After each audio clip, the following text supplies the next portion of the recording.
नमस्कार मित्रों, startup India के इस सीरीज़ में 5 pillars of the import and export में आपका स्वागत है। 5 पिलर्स हैं, आपको मालूम हम पहले 2 कर चुके हैं, country selection and product selection. आज हमारा ये तीसरा जो पिलर है ये है डॉक्यूमेंटेशन, यानी इंपोर्ट या एक्सपोर्ट में किस प्रकार के डॉक्यूमेंट लगते हैं। तो आपको एक तो सबसे बड़ी बात यह है कि डॉक्यूमेंट के नाम से हम इस जंगल में खो जाते हैं, जबकि हमें पता होना चाहिए डॉक्यूमेंट्स कोई बहुत बड़ी चीज़ नहीं है, लेकिन हर चीज़ का कोई ना कोई डॉक्यूमेंट होता ही है। जैसे हम लोग अब कुछ भी माल खरीदने अब किसी दुकान पर जाते हैं तो एक हमें इनवॉइस बिल मिलता है, वो एक डॉक्यूमेंट है।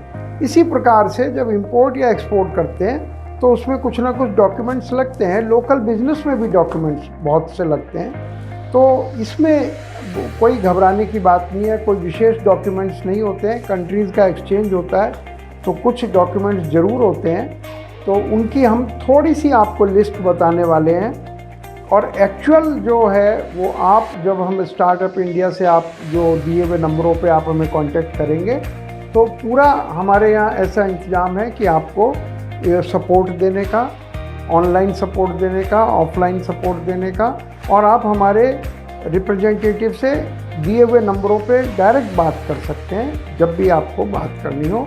तो आज हम ये कहते हैं डॉक्यूमेंट्स में एक बहुत बड़ा, जब हमारी बातचीत हो रही है तो अब हमें ये हो गया कि एक्सपोर्ट करना है या इंपोर्ट करना है, तो जो पहला डॉक्यूमेंट बनता है वो है कॉन्ट्रैक्ट साइनिंग होता है कि सेलर और बायर के बीच में कॉन्ट्रैक्ट बनता है। और उसके बाद एक परफॉर्मा इनवाइस बनती है।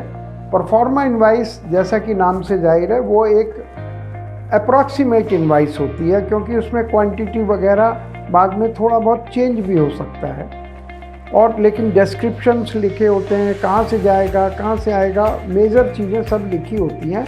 उसके आधार पर बैंक पेमेंट कर देता है, एडवांस पेमेंट कर देता है। इसके लिए परफॉर्मा इनवाइस की ज़रूरत है। सेकंड होती है, फिर उसको बोलते हैं कमर्शियल इनवाइस, यानी वो फाइनल इनवाइस बन गई। जो भी बैंक में जाएगा, पैसा आएगा तो उसमें जितना लिखा है वही फाइनल होगा, और करीब करीब परफॉर्मा इनवाइस की तरह ही होता है वो सब कुछ, लेकिन उसका नाम कमर्शियल इनवाइस है क्योंकि फिर इसमें बाद में चेंजेस नहीं होते। इसके बाद जो सबसे ज़रूरी डॉक्यूमेंट है वो है bill of lading. Mind it, it's not loading, it's lending.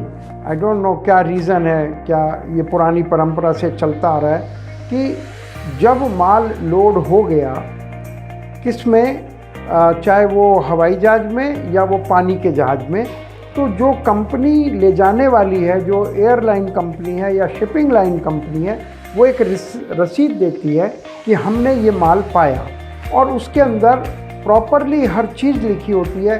कौन बेचने वाला है, कौन खरीदने वाला है, आइटम्स कौन सी हैं, किस जहाज़ से वो चढ़ रहा है, कौन से नंबर के जहाज़ से चढ़ रहा है, कहाँ वो उतरेगा, उतरने के बाद आगे कहाँ जाएगा, क्वांटिटी, उसमें रेट के अलावा सब कुछ होता है।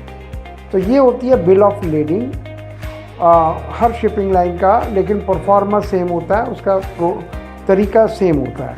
इसके बाद आता है पैकिंग लिस्ट। नेचुरली जो भी चीज़ हम भेजते हैं उसका प्रॉपर डिस्क्रिप्शन होता है कि वो बैग्स में है या कार्टन्स में है, और बड़े मास्टर कार्टन में कितने कार्टन है, एक कार्टन में क्या है, जिससे कि दूर दूर जो माल जाना है उसके अंदर बिल्कुल किसी से पूछने की ज़रूरत नहीं है कि, और हर कार्टन पे नंबर पड़ा होगा और वो नंबर पैकिंग लिस्ट में भी शो करेगा। तो बहुत ही, अगर एक जैसी चीज़ है पूरे कंटेनर में तो उसमें एक ही उसका लिखा जाएगा कि एक ही चीज़ है। अगर कार्टन्स हैं तो नंबर ऑफ़ कार्टन्स, रोल्स, वज़न ज़रूर होता है उसमें, और वॉल्यूम भी होता है उस चीज़ का। इसके बाद आता है सर्टिफिकेट ऑफ ओरिजिन। ये एक विशेष डॉक्यूमेंट है जो लोकल में ज़रूरत नहीं पड़ती, लोकल बिजनेस में, लेकिन जब विदेश से सामान आता है या जाता है तो जो भेजने वाला कंट्री है वो एक सर्टिफिकेट इशू करता है कि ये मैं भेज तो मैं ये रहा हूँ, लेकिन ये ओरिजिन कहाँ का है। कई बार ऐसी ये एक इंटरनेशनल रेगुलेशन है, आप भेजने वाला चाहे दुबई है, लेकिन किधर से मान लिया इंडिया अलाउ नहीं करता है कहीं से आना, तो वो पहले से पता होना चाहिए कि सर्टिफिकेट ऑफ ओरिजिन हमें कहाँ का मिलेगा। इसके बाद है ये बहुत मालूम होना चाहिए जो इंपोर्टिंग कंट्री में क्या वो चीज़ अलाउ है, क्या उसके लिए कोई स्पेशल लाइसेंस चाहिए। जैसे मान लिया आर्म प्रोडक्ट हैं या ये जो कोई भी प्रोडक्ट हैं, तो वो इंडिया में वो अलाउ हैं कि नहीं है, या विदेश में अलाउ हैं कि नहीं है, तो वहाँ इंपोर्ट लाइसेंस की ज़रूरत पड़ती है।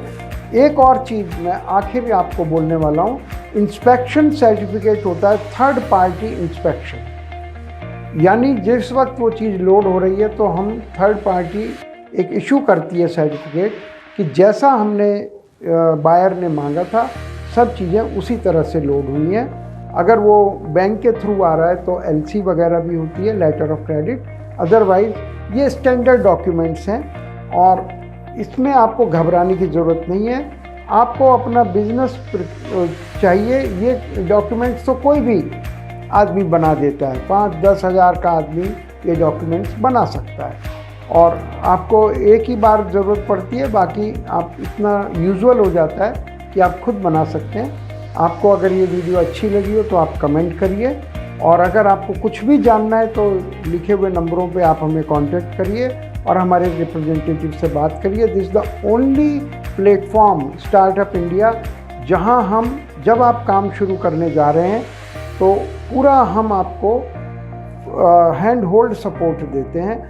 ये हमारे स्टार्टअप इंडिया में विशेषता है। आपको कैसा लगा ज़रूर लिखिएगा और बेल आइकॉन भी दबाइए। धन्यवाद।